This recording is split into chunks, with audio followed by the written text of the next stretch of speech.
My name is Brent Eckhart, and I'm a Senior Account Executive for CMG Mortgage, and I'm here to introduce you to CMG's Home Ownership Accelerator product. Now let's talk about what type of mortgages consumers are looking for. When asked a borrower what type of loan they want for their financing needs, they all want the same thing, a safe 30-year fixed-rate mortgage. In fact, borrowers all tend to say the same thing about interest rates, that they're at all-time lows and they will be going up soon.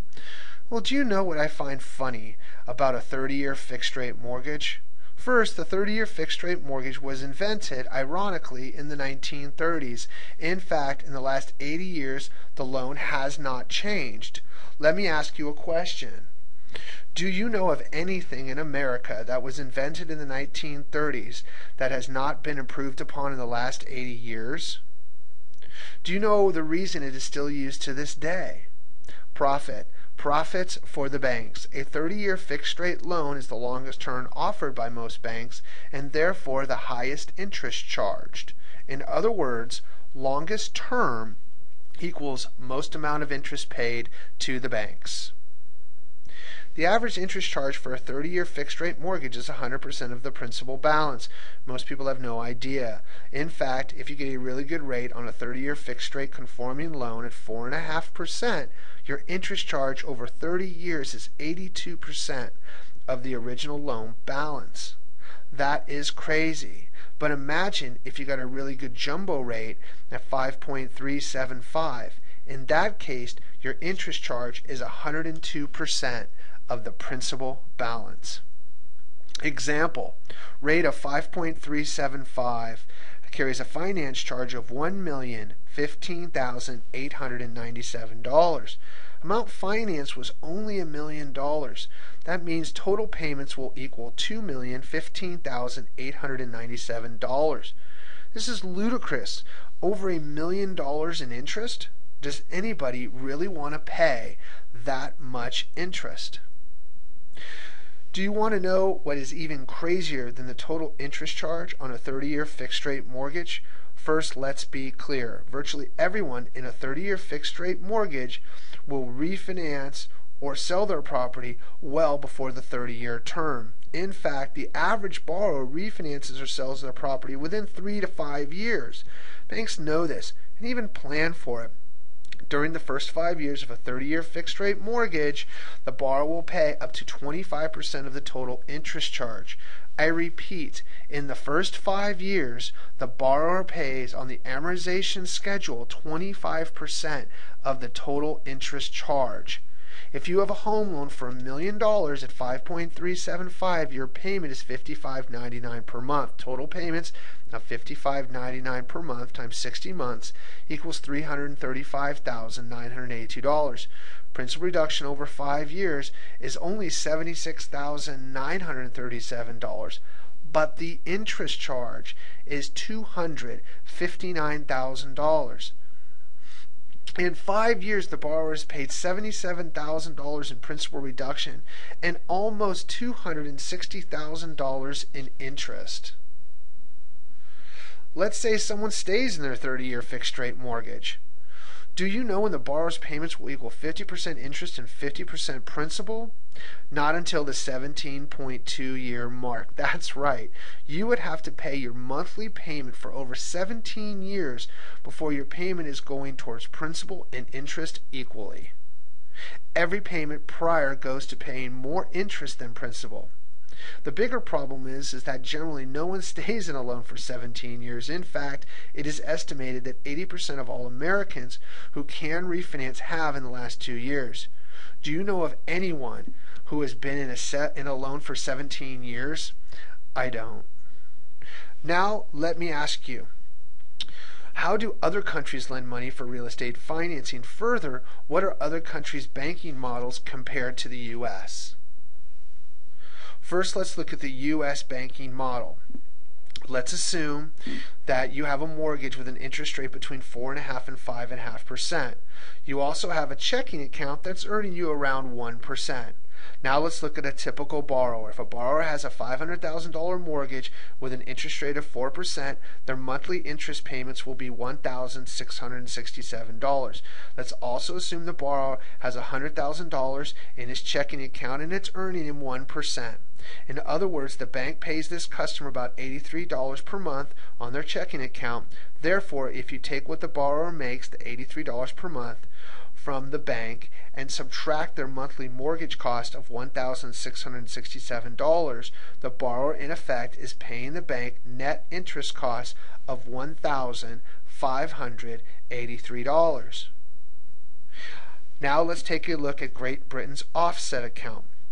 Assume the borrower still has a mortgage debt of 4.5% to 5.5%, and the borrower has liquid assets with the bank in the form of a CD or savings account. In the offset model, the bank allows the dormant asset of the borrower to offset the principal balance of the mortgage, reducing the principal the borrower owes. So in this example, if the borrower has $100,000 in the bank, the net interest cost is based on $400,000 at 4%, or a monthly payment of $1,333 per month, rather than the $1,583 we're accustomed to in the U.S. This equates to a net savings of $250 per month. So which is better for you? The U.S. banking model with net interest costs of $1,583 per month, or the British model of $1,333 per month? Is your money working for you, or is it working for the bank? Let's look at my last loan. I asked the client, what type of loan do you have? The borrower said, I have a 30-year fixed rate loan at 4.25% on $609,000. I said, so your payment is about $2,995 per month. That is a great rate for a 30-year fixed rate loan. The borrower said, I know, but I hear you may be able to do better for me. And I said, well, let's see. The only loan that I have that could save you money is an all-in-one mortgage. The borrower said, is it a 30-year fixed? I said, no, it's an ARM. The borrower said, 10-year ARM? I said, no, it's a 1-month adjustable ARM. But I could really save you a lot of money. The borrower said, Brent, I'm not interested in a 1-month adjustable ARM. Interest rates are definitely going to go up. I said, okay, but let's look at it. You're under no obligation. The borrower said, okay, but I'm not going to refinance in a 1-month adjustable ARM. First, I told him the interest charge would only be 3.610 interest only. On $609,000, that means his payment would be $1,832. I can lower his payments by $1,100. The borrower then said that interest rates could double tomorrow and continue to go up, and he'd be making a higher payment in no time. I told the borrower that I do not see that happening anytime soon, but I asked him a question. Do you have any money that is not earning you what your mortgage is costing you? Or in other words, do you have any liquid assets not making you 4.25%? The borrower said, now Brent, you know that no one is paying 4.25% today. The borrower informed me that he has $260,000 between checking, savings, and a few CDs. I asked the borrower, how much are you making on your assets? And the borrower said, around 1%. So if you're making 1% off your liquid assets of $260,000, you're making $216 per month. However, with my loan, you can float your $260,000 against your mortgage balance, all while maintaining 24/7 access to your funds. Write a check, use online bill pay, transfer money, all the things you have with your current checking account, but you would save an additional $782 per month of your mortgage payment. I just lowered your minimum payment down to $1,049, which is a savings of $1,946 from your current payment of $2,995. The borrower replied, yes, but interest rates can still go up, and I wouldn't be able to sleep knowing I'm in an adjustable rate mortgage. To allay the borrower's fears further, I told the borrower that his rate would need to go to 10.30 before he would be making a payment greater than the $29.95 he's making today. More importantly, I told him that the life cap, the highest his interest rates can go during the lifetime of the loan on this loan is 9.6. Therefore, he would never make a payment greater than the $29.95 per month he is making today unless he didn't pay down the loan at all over the next 10 years. The line limit does reduce after 10 years 1/240th per month until the loan is paid off in 30 years. So then the borrower replied, so there's no risk as long as I'm floating my assets against my mortgage. And I said, yes. The borrower said, what an amazing product. Why wouldn't everyone do this loan? And I said, eventually. Eventually, everyone will be doing my loan. Do not let this opportunity pass you by. My name is Brent Eckhart, Senior Account Executive for CMG Mortgage. You can reach me at 831-566-0022, or you can call my inside sales associate, Kristen Shevlin, at 925-983-3051.